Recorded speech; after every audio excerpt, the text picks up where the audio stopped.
Um, Next speaker, introduce somebody who doesn't need any introduction, but one of our esteemed colleagues here, Andy Letcher.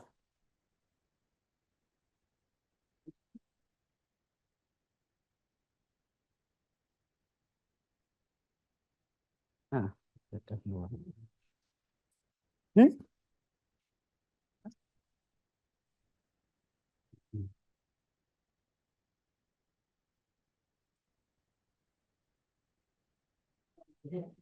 Beautiful. Thank you.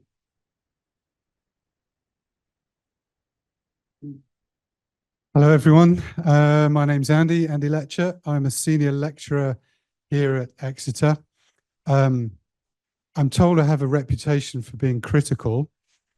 My interest, in fact, this paper follows on beautifully from Christine's, almost as if we planned it, but we haven't.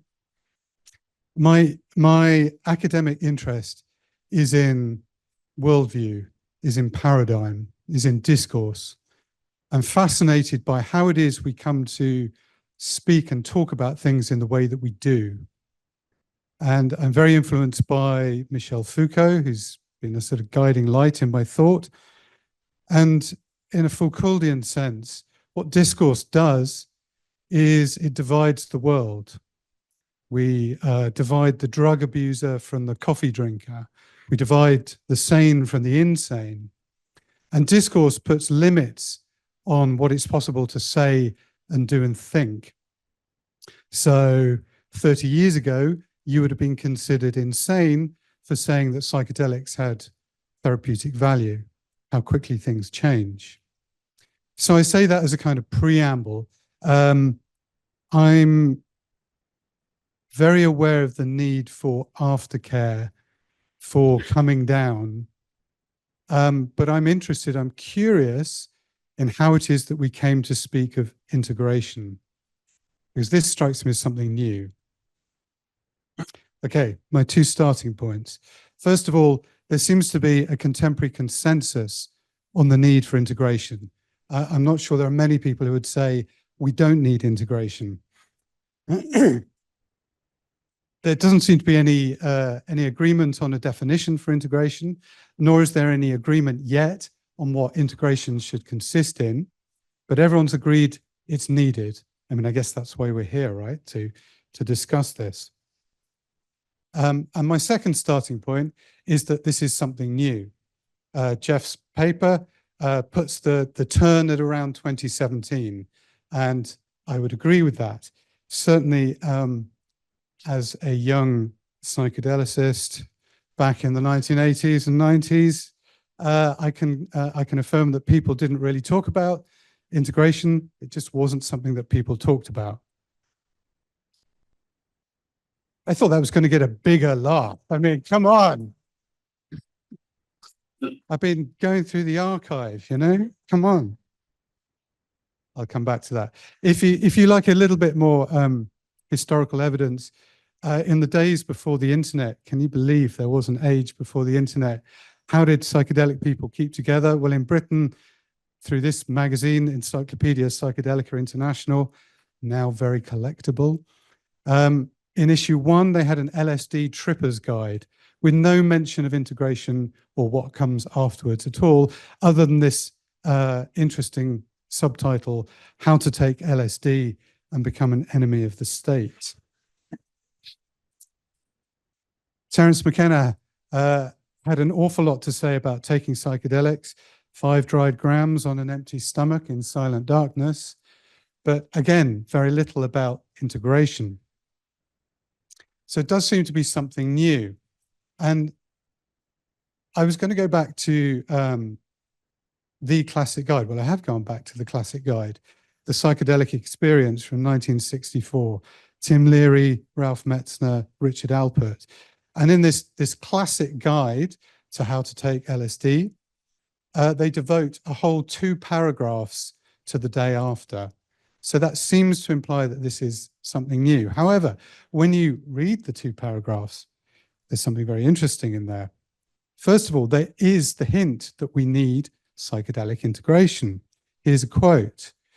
The person should avoid thinking too much about the session at first. His brain is like a computer that has received a huge amount of new information to be assimilated. They go on. Maximum benefit accrues if the brain computer is given ample time without pressure to work through and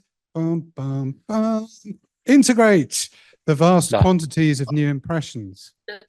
But there it is in 1964.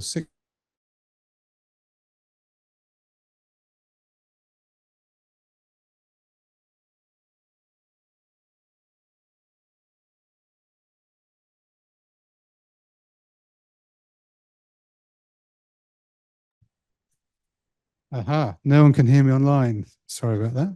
No, I just have to mute everyone just for a second. So Oh, okay. I just click the slides. Sorry. It was going so well, Joseph. Yeah. The psychedelic experience can be a transcendent experience that's soul-shaking and is often painful to return at once to game reality. So if you're not familiar, Tim Leary often used the metaphor of the game. He talked about the science game.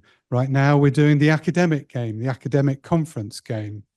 It's very difficult once you've had this soul-shaking experience to return to game reality. So in this classic guide to not integration, to tripping, there are two senses of integration. There's psychological integration, and then there's societal integration. So I'm immediately struck by two questions. And yes, I have been having fun with AI image generation. This is what you get if you put skeptical elf sitting on a mushroom. First of all, why now? Why this discursive shift now towards integration? And then following on from that, why not before? Or rather, why not so much before? Obviously, Leary and et al. Were hinting at it. Well, the first question I think is easy to answer. That ever since the psychedelic renaissance, putatively dated to 2006, incidentally, the year when all the classic books on psychedelia came out. That's when my book came out. Come on, keep up. The prohibition discourse, what I'm calling the prohibition discourse, this idea that psychedelic drugs have no value, they're dangerous, they're harmful to society, they should be banned. And its concomitant discourse that drugs are good, they're fun, we should be taking them for hedonistic or recreational or even spiritual reasons. Both of those discourses have given way to a psychological discourse, as Christine has been outlining beautifully. And again, here, my thinking is very much influenced by Michel Foucault, so I'm just invoking him there. Again, as Christine pointed out, taking psychedelics is inherently risky. But the idea is that integration can mitigate those risks. And there are a number of discourses at play within psychology of psychedelics, but I can see kind of two tendencies. There are more, of course, but I'm painting broad strokes here. One is the return, the surprising return, the unexpected return of Freud, rising from the grave. This is the idea that it's great, isn't it? I'm so sorry to all the artists in the room who are now out of work. I'm sorry. This is the idea that psychedelics summon the dead. They waken the dead, by which I mean repressed material, buried complexes. It comes to the surface like zombies, like the zombie hordes, and they have to be dealt with. The residue has to be integrated in some way. You think I'm being rhetorical? Well, a number of years ago, I had a very interesting train ride back from Breaking Convention in the company of Robin Carhart Harris, who started explaining the science of what would become his rebus model. And I paused him at one point and I said, Robin, this sounds incredibly like Freud, expecting him to deny it vigorously. Freud, as you know, is not taught in psychology departments, only in English literature departments. But instead, he said, no, my express aim is to rehabilitate Freud. Leo, you can correct me if that is incorrect. What is the rebus model, if not Freudian psychology, but given a different name? Across the pond, there's a slightly different discourse at play where transpersonal psychology has more influence. But here there's a paradox, a very Foucauldian paradox. The care of the self, getting well, requires the obliteration of the self through the mystico-mimetic experience. We have to completely lose our sense of self in order to care for ourselves. And if you obliterate the self through the mystico-mimetic experience, clearly you need to put it back together again at the end. Again, Foucault comes up with the care of the self. I don't need to get into that. So psychedelics are inherently risky, whether you're a Freudian, whether you're into transpersonal psychology. If you're a Freudian, they stir up stuff, trauma, repressed material that needs to be integrated. If you're a transpersonalist, the self is obliterated and needs to be put back together again. So obviously this explains this psychological turn, this move towards a psychological discourse where science is and the clinic are legitimating psychedelic use, stands to reason why you would have psychological integration.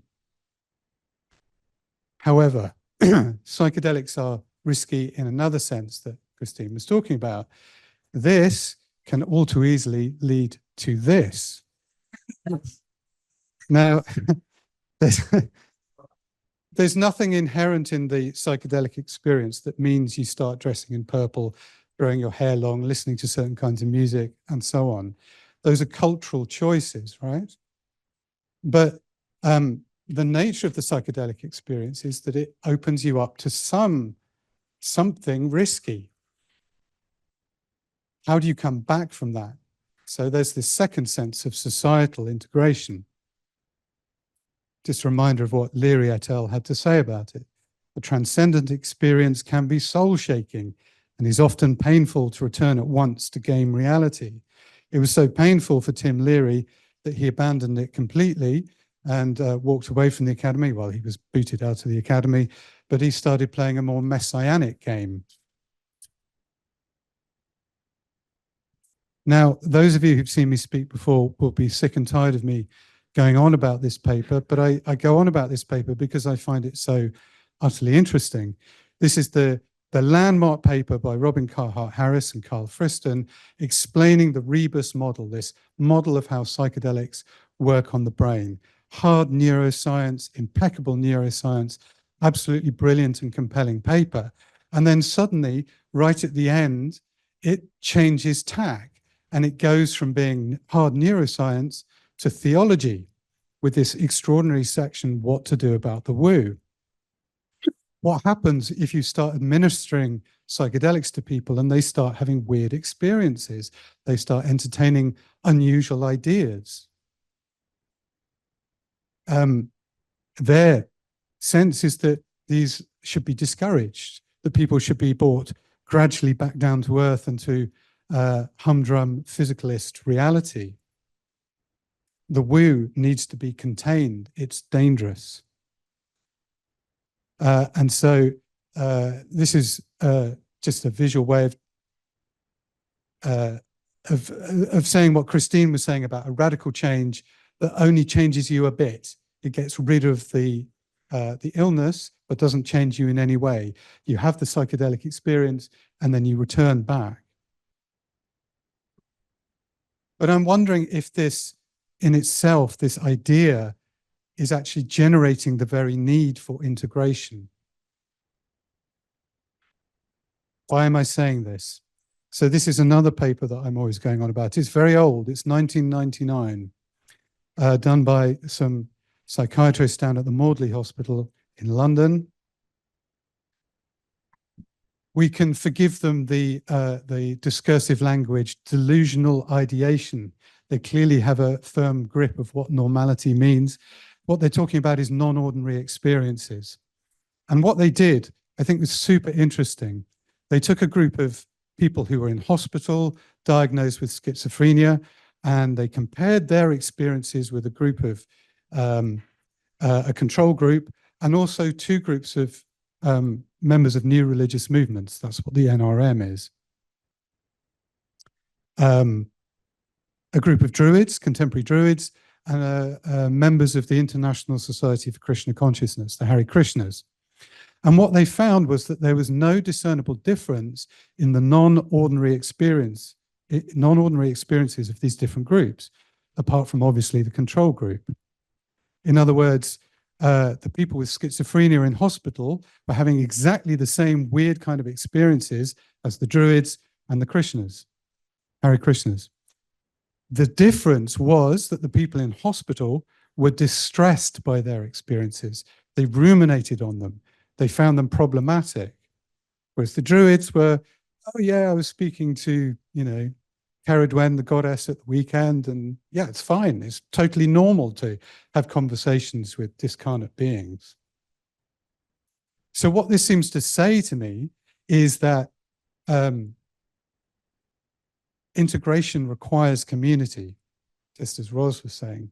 There is no integration without community. In fact, maybe that's what integration is, actually. It's just having like-minded people to talk to who don't think you're nuts.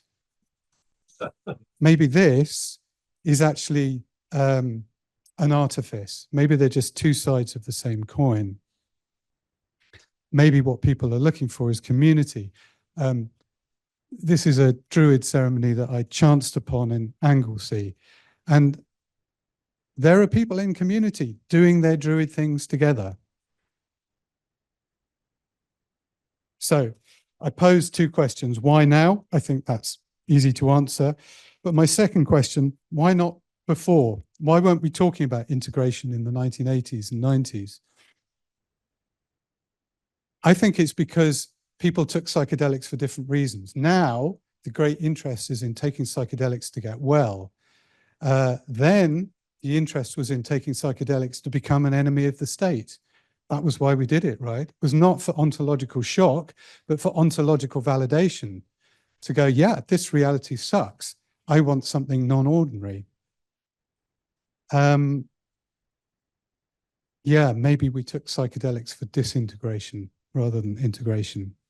Anyway, I think that will do. Thank you very much for listening.